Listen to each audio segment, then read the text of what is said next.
Hi guys, welcome back to the channel and to another video. But this time it's going to be a little bit different. You probably know this channel for drone videos and cinematic style film videos and stuff like that. Today's going to be different because I want to use my platform to put the word out there and discuss with you my journey that I'm going on. I'll start back at the beginning. About 6 years ago, I was referred by my doctor after extensive many procedures on how to shift my weight. So my doctor referred me for weight loss surgery. I was referred to St Luke's in Bradford, and it was quite daunting at the time. I did really think about it before I made the decision to go ahead. I didn't just dive right in 2 feet first. And I'm only 36, so I was 30 at the time roughly. But even back then, I'd just the day-to-day routine of just doing stuff, everyday stuff, was a real task. And I'm not looking for sympathy here. That's what I'm not looking for any sympathy. I just want to discuss my thoughts and feelings on it really. But yeah, back when I was about 30-year-old, I started to notice things change in my life quite a lot. One being my knees, incredibly painful when any high impact stuff, when I was walking up an incline or up the stairs. It was really difficult to just to even do that. Although I've always been a big structured man, I've always been quite fit, and I've managed to do a lot of activities and keep active. But just in recent years, it started to slip down a little bit. So my doctor referred me for weight loss surgery, and I went to St Luke's in Bradford, and I met a great team, and I was sent to the dietitian, and we discussed lots of things and how I felt inside. And at the time I didn't feel very good at all, and she picked up on that and sent me to psychology. And I had about 6 sessions of psychology with the team there, just to make sure I was in the right frame of mind, see if they could route to any triggers of what it could be that made me to become this size. And I can't quite pinpoint actually if anything has made that happen. I can't say for sure if that's nailed on and that is what it actually is. I did the psychology for I think it was about 6 sessions, and it was really good. Really good. I was really worried beforehand. I was really naive and still wet behind the ears and thinking, oh, I don't want to do this. And anyway, after the first session, I was really looking forward to my second one and the third one, and I was really looking forward to going every week. I could sit and just talk about stuff I've never really talked about to anybody before, and it was good. And I came out of them sessions and I had a weight lifted off my shoulders. It almost felt like, no pun intended. But yeah, I finished them. I went for my 6th session, and she said after the hour, she said, I'm happy with where you're at in your journey. I would like to sign you off and sign you back over to the dietitians and the bariatrics team. So she did that, and I went back and I had all the routine tests, the blood tests, the sleep apnea tests where you take a little thing home overnight and pop it on. And I was deficient in vitamin D, so I had a course of vitamin D, and I went back to see my consultant quite often actually. This was pre-2019. And then all of a sudden the pandemic hit, which, as we know, has affected millions and millions of people around the world, and procedures like mine and many others have been put on the back burner for now, which I totally understood. I had no issue with that whatsoever. So it was about 3 years, probably 2.5 years, where I didn't hear anything from them at all. So a few weeks ago, I'll just stop myself there for a second. I rang just before the pandemic hit, and my consultant said that I was near the top of the list. So I was worried and excited all at the same time, and then the pandemic hit, which brings me to only about 2 months ago, where I rang the team, and I didn't ring them to say, why has nobody been in touch? Because I knew full well why they wasn't in touch with me at that specific, through the whole pandemic. I just wanted to know if my place was still there and they still knew who I was and if I was still on their system. And she said that she'd ring me back, and she did. I had a telephone appointment, and she thoroughly explained why they wasn't doing any surgery of that kind through the whole pandemic, which was understandable yet again. And then she said because there's more room now in hospitals with people getting the vaccine and it becoming more under control, that they're going to be starting again soon. So obviously that filled me with hope, and I was like, well, you know, at least the ball's rolling again. But I didn't think that I'd hear from them again for a long time. Anyway, 2 weeks ago, I got a letter. Appointment's been scheduled for you for your surgery. So this came straight out of left field. I wasn't expecting it, and then I was in a panic, and I went out because I'd researched loads beforehand, what's involved, how to prepare, but after a certain amount of years, it kind of leaves you a little bit, so you've got to do it all again. And so I've got my appointment date, and that is set for the 14th of June this year. So that's only in about, from this point in my day now, it's 10 days time.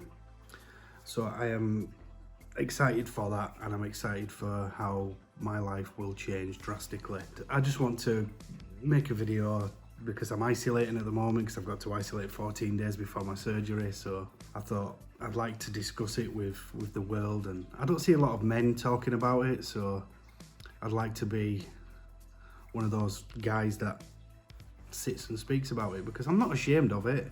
I'm not ashamed. I've never been ashamed of myself. I'm not doing this for cosmetic looks. I never have wanted to do that. I'm a take it as you are kind of guy. I'm very transparent as well. I like to talk about stuff, and if I can just give somebody else the peace of mind and how it all works, and if they're thinking about doing that, then, and anybody, just one person watches this video and decides to, well, that's for me, and I'll look at him doing that, then, you know, I don't feel so scared about going to the doctor and maybe asking for help. That'll do me just fine. But currently, I'm 4 days into my pre-op liver diet. Now, because of the coronavirus, I've not really had much correspondence from the hospital about, I did back then, but that was 4 years ago. I knew that I'd have to go through some kind of diet before my surgery. But I think because of COVID-19, I would have originally maybe gone in to see the consultant for him to discuss what's involved in the pre-op liver diet, what I should eat. So obviously I've done a lot of research online. I know a couple of people, close friends that have had the procedure done, and they've given me advice on how to go about it. So I had two choices, there's a few choices of diets for your pre-op liver diet. There is a food option, a meal replacement option, and just a milk option. Now, I know that straight afterwards I'm going to be on a liquid diet, so I thought, well, maybe the milk option would be better, because one, I absolutely love milk, and two, it put me in good stead to what comes afterwards. But 2 days in, I was really sapped of energy. The days was really, really long. I was so tired, I had a massive headache, and it just wasn't working for me. I don't think I could have done any longer than that. So I changed to one meal a day, a glass of milk in the morning, glass of semi-skimmed milk at evening, and one meal at tea time. There is a lot of foods where you could stay clear of. Sugar for one, don't eat any sugar. Very low fat, if none, if any. So my diet for this stint now contains of a glass of milk in the morning, then I'll have my tea around 5 o'clock, and I'll have like a tin of tuna, just opened, put onto a plate with lots of lettuce and greens and a couple of boiled eggs. And it's taking away that monotony of drinking milk. You know, I've got something to kind of look forward to later on in the day, rather than a glass of milk, then a glass of milk, and then a glass of milk, and then, you know, obviously water to flush it through. So that's what I'm doing at the minute, and it's going quite well for me at the minute as well. So on the 8th of this month, I've got to go and have my pre-op assessment with the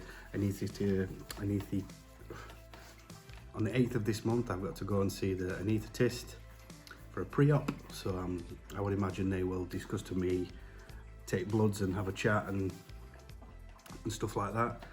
But yeah, I just want to make this because I want to document it, and I want to show you my journey and how I get on with my journey. So if you want to see more stuff, and I'll put up some pictures here of how I look now, here or here. I'll put them on the screen somewhere of how I look now, full body, and then I will do another video after the pre-op assessment, so I can discuss with you what's involved with that, break that down, and see if there's any tips I can say, or any questions that I want to put to him, you know, or if you've got any questions that may benefit me asking that team on the 8th, then just put your comments below, and I'll read through them without a doubt, and maybe there's something I don't know that I should be asking. So I'll do a video after that. I'll also do a video pre-surgery, let you know how I'm feeling, and let you know what's involved, and on the day of surgery, how they do things, what's expected, what the protocol is, and then I'll do a video after surgery as well. I'll discuss with you how I'm feeling, the things I've got to do, got to take, got to drink, and I will take you step by step, and hopefully you'll see a change in me, and that's what I'm hoping anyway, and I'm really excited. And ultimately, I just want to feel healthy. I've got 2 young daughters, 8 and 9 now pretty much, and I have a partner, and I've got a mum, sister, brother, and there's just something just niggling in the back of my head where my daughters are really active, and they want to be jumping around everywhere, and they want to run around, and they want dad to chase them and do all sorts. I used to play tennis all the time, and I want to go chase them on the beach, and I want to go chase them around the garden and play with them outside. And at the minute, you know, I'm always trying to find an excuse not to, because it's just hard work, and it's a bitter pill to swallow, that, and it makes me feel quite emotional a little bit. I want to be that person where I can be active all the time, and obviously I want to be around for them as long as possible. But like I said, this process I chose was not for cosmetic reasons. Yes, I would love to go into a random gentleman's clothes shop and be able to pick up a t-shirt or a pair of jeans or something like that. That would be nice. I'd really enjoy that. At the moment, people will probably know, if they are in the same position, that we've got to order our stuff online specifically, or go to a specific shop to get the clothes that and they're not necessarily going to be the clothes you like, but you've got to buy them anyway because they're the only ones that fit you. So that'd be really nice. But ultimately, I want to feel better. I want to feel alive, because when you're in the heat of battle with your weight, it can get quite dark in places, and it takes a lot out of you. But I mean, I don't want this to be like a drab video. This is the only video that I will do where it's going to be quite emotional. The next ones are going to be super active and positive, and I just wanted to establish just a little bit of thing and to discuss why I'm doing it and what's involved doing it as well. I'll be getting my operation done at Bradford Royal Infirmary on the 14th of this month, in 10 days time, and I want to take everybody along with me. So like the video, subscribe to the channel. I do upload a lot of drone videos as well, so if you're not interested in that, that's totally fine. But if you want to follow me on my journey, subscribe below. You'll obviously get a notification whenever I post a new weight loss video as to a drone video, because it'll say it in the top. So you follow along, like, subscribe, and all that business. If you've got any questions, just leave them in the comment section, and I'll have a look through and answer them. But until then, until I speak to you on the 8th or thereabouts, My name's John from 3 Eyes Drones, and I'll see you in a bit.